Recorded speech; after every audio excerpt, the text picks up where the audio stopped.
തെലുങ്കിന്ന് ഒരു മാസ് പടം OTT release ചെയ്തിട്ടുണ്ട്. നമ്മുടെ ബാലയ്യയുടെ പടം എന്ന് പറയണമെന്ന് എനിക്ക് ആഗ്രഹമുണ്ട്. പക്ഷെ അങ്ങേരെ നെഫ്യൂ ആയ കല്യാൺ റാമിന്റെ സിനിമയാണ്.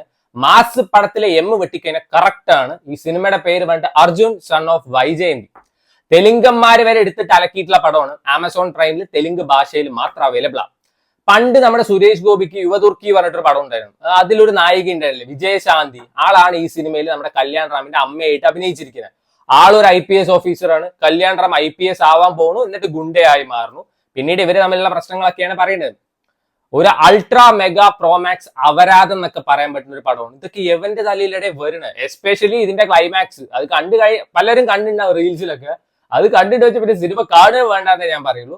ഈ സിനിമ തുടങ്ങുന്ന സമയത്ത് നമ്മുടെ വിജയശാന്തിക്ക് വന്നിട്ട് ഒരു ഫൈറ്റ് സീൻ ഉണ്ട്. ഒരു 800 പേരെയൊക്കെ പോയിട്ട് അടിച്ചിടുന്നത്. അത് കാണുമ്പോൾ തന്നെ സിനിമയുടെ നിലവാരം നമുക്ക് മനസ്സിലാവും. അത് കഴിഞ്ഞപ്പോ നമ്മുടെ കല്യാൺ റാമിന്റെ ഇൻട്രോ, അതും ഒരു 800 പേരെ പോയി അടിച്ചിടും.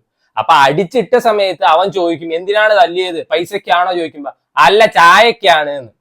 ഇത് കേട്ടിട്ട് അവൻ പോയിട്ട് ഒരു ചായ മേടിക്കാൻ വേണ്ടി പോയപ്പോ ചായക്കടക്കാരൻ 6 ചായ കൊടുക്കും. എനിക്ക് മനസ്സിലാവണില്ല എന്താ സംഭവം എന്ന്. എടേ, നിനക്കൊരു ചായ വേണമെങ്കിൽ നീ പോയി വാങ്ങിച്ച് കുടി, അതിനെന്തിനാണ് ഇത്രയും ഷോ ഓഫ്?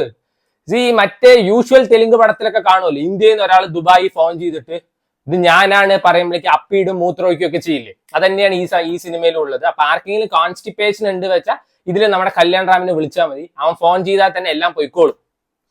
അത് കഴിഞ്ഞിട്ട് നമ്മുടെ വിജയശാന്തി വന്നിട്ട് ഈ കല്യാൺ റാമിനെതിരെ കേസ് കൊടുത്തിരിക്കുകയാണ്. എന്റെ മകൻ ഒരു കൊലപാതകിയാണ്, അവനെ പിടിച്ച് ജയിലിൽ ഇടണം പറഞ്ഞിട്ട്.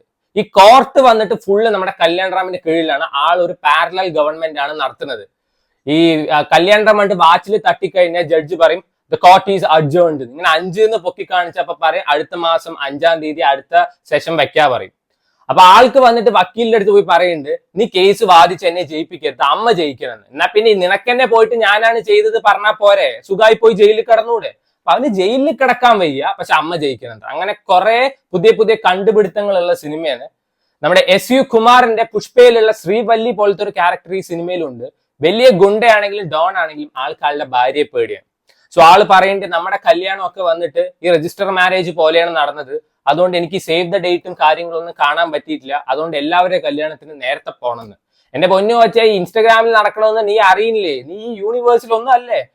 ഒരാൾ ചാവാൻ കിടക്കുന്നുണ്ടെങ്കിൽ വരെ സേവ് ദ ഡേറ്റ് വേണ്ടി ഇൻസ്റ്റാഗ്രാമിൽ കാണാം. വെറുതെ ഇൻസ്റ്റാഗ്രാം എടുത്ത് നോക്കിയാൽ പോരെ, എന്തിനാ പെട്രോൾ ചെലവാക്കി പോണേ? സോ ഒരു ലോജിക് ഇല്ലാത്ത ഒരു പടമാണ്.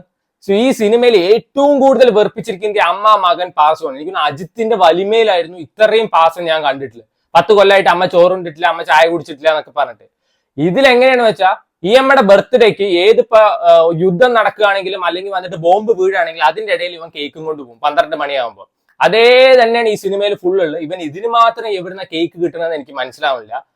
സോ ലാസ്റ്റ് ഈ സിനിമയിൽ ഒരു സീൻ ഉണ്ട്. EMA കൊല്ലാൻ വേണ്ടി പോകുമ്പോ EMA പറയുന്നുണ്ട്, അവൻ വെറുവേണ്ട, തുടരുന്നില്ല. നമ്മുടെ ശോഭന പറയുന്ന പോലെ എന്നെ തൊട്ട് കഴിഞ്ഞാൽ അവൻ വരും, കാരണം ഇന്ന് എന്റെ ബർത്ത്ഡേ ആണ്, 12 മണിയായ അവൻ എന്തായാലും വന്നിരിക്കുന്നു. അല്ലെങ്കിൽ ഈ തള്ളയ്ക്ക് അവനെ കണ്ണു നേരെ കണ്ടുകൂടാ, പക്ഷെ ചാവാൻ പോവാറാകുമ്പോ അവൻ തന്നെ വേണം രക്ഷിക്കാൻ. സോ ഇതിലത്തെ ക്ലൈമാക്സിൽ ഒരു സീനൊക്കെ ഉണ്ട്. സോ വേണ്ടവരെ കണ്ടു നോക്കുക. ഇതിൽ വില്ലനായിട്ട് അഭിനയിച്ചിരിക്കുന്ന നമ്മുടെ സൊഹൈൽ ഖാനാണ്. ആൾക്കൊരു ഇൻട്രോ കൊടുക്കുന്നുണ്ട്. അത് പെട്ട സാധനമാണ്, പെട്ട ഇൻട്രോ ആണ്. പിന്നെ വേറെ ഒന്നുമില്ല, യൂഷ്വൽ ഹീറോന്റെ തല്ലും ചവിട്ടും തൊഴിയും കൊള്ളാൻ വേണ്ടിയിട്ടൊരു വില്ലൻ, അത്ര തന്നെ ഉള്ളൂ.